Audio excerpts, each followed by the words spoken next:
কিন্তু না, আওয়ামী লীগ, বিএনপি, জাতীয় পার্টি, চরমনা, জামাত ইসলাম সমস্ত মানুষের কত জাহিদুনা ফি সাবিলিল্লাহ এক প্ল্যাটফর্মে এসে রব্বুল আলামিনের পক্ষে আল্লাহর জমিন আল্লাহর দ্বীন কায়েমের সংগ্রাম করা প্রত্যেকটি দলের একসাথে ফরজ ছিল। কথা বলেন। কিন্তু আমরা জাজদার মতো আলাদা আলাদা হয়ে গেছি, আলাদা আমাদেরকে করেছে ইহুদি খ্রিস্টানেরা। 3 নম্বর পয়েন্ট, তুমিনুনা বিল্লাহি ওয়া রাসূলিহি ওয়া তুজাহিদুনা ফি সাবিলিল্লাহ। এটা গুরুত্বপূর্ণ একটা পয়েন্ট। ওয়া তুজাহিদুনা, এই ওয়া তুজাহিদুনা এই শব্দের উপরে কোরআনের মধ্যে কমপক্ষে 550 আয়াত আছে। ওয়া তুজাহিদুনা, এই তুজাহিদুন, এই তুজাহিদুনা এই শব্দের পরে, এই শব্দের সমর্থনে 550 আয়াত আছে কোরআনের মধ্যে। তাহলে এই শব্দটা কি গুরুত্বপূর্ণ শব্দ। তুজাহিদুনা ফি সাবিলিল্লাহ, মহান রব্বুল আলামিন এখানে কি বলছেন আমাদের জন্য? যেমন পৃথিবীর ভিতরে প্রত্যেকটা ধর্মের মানুষেরা তাদের ধর্মকে ঠিক রাখার জন্য,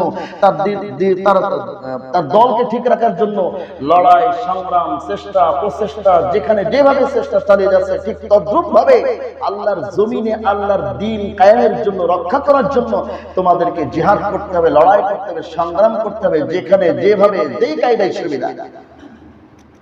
এটা কি আছে আমাদের মধ্যে? না। যে আওয়ামী লীগ করে সে আওয়ামী লীগের পক্ষে লড়াই করতেছে, যে বিএনপি করে সে বিএনপির জন্য লড়াই করতেছে, যে জামাত করে সে জামাতের জন্য লড়াই করতেছে, যে তবলিগ জামাত করে সে তবলিগ জামাতের পক্ষে লড়াই করতেছে, যে ব্যক্তি চরমনা করে সে চরমনার পক্ষে লড়াই করতেছে। কিন্তু না, আওয়ামী লীগ, বিএনপি, জাতীয় পার্টি, চরমনা, জামাত ইসলাম সমস্ত মানুষের কত জাহিদুনা ফি সাবিলিল্লাহ এক প্ল্যাটফর্মে এসে রব্বুল আলামিনের পক্ষে আল্লাহর জমিন আল্লাহর দ্বীন কায়েমের সংগ্রাম করা প্রত্যেকটি দলের একসাথে ফরজ ছিল। কথা বলেন। কিন্তু আমরা জাজদার মতো আলাদা আলাদা হয়ে গেছি, আলাদা আমাদেরকে করেছে ইহুদি খ্রিস্টানেরা। আমরা করিনি। অনেকে বলে হুজুরদের মধ্যে এত দলকার, মুসলমানদের মধ্যে এত দলকার। এই দল বানিয়ে দিয়েছে ওরা। ছেলে এক দল করে, বাপ এক দল করে, স্ত্রী আর এক দল করে। স্ত্রী ভিন্ন দলের নির্বাচন করতেছে, আবার স্বামী আরেক দলের নির্বাচন করতেছে। এগুলো আমাদেরকে শিখিয়েছে ইহুদি খ্রিস্টানেরা।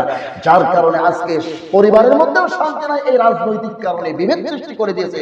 আমরা মুসলিম পরস্পর কে আওয়ামী লীগ, কে বিএনপি, কে কোন দলের কোনো দেখার বিষয় নাই।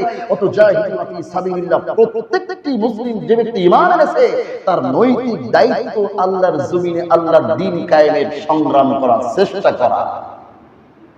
আমি বলতেছি না বোমা মারতে, আমি বলতেছি না গুলি করতে। যেখানে যেভাবে দাওয়াত দিলে সুবিধা, একটা মানুষ কিভাবে নামাজি হবে, একটা মানুষ কিভাবে সুদ ছাড়বে, একটা মানুষ কিভাবে গাঁজা ছাড়বে, পেন্সিল খাবে না, একটা মানুষ কিভাবে আল্লাহর দিকে আসবে, এইভাবে এই চেষ্টা চালিয়ে যেতে হবে রাষ্ট্রীয় পর্যন্ত, আপনার রাষ্ট্র মন্ত্রণালয় পর্যন্ত।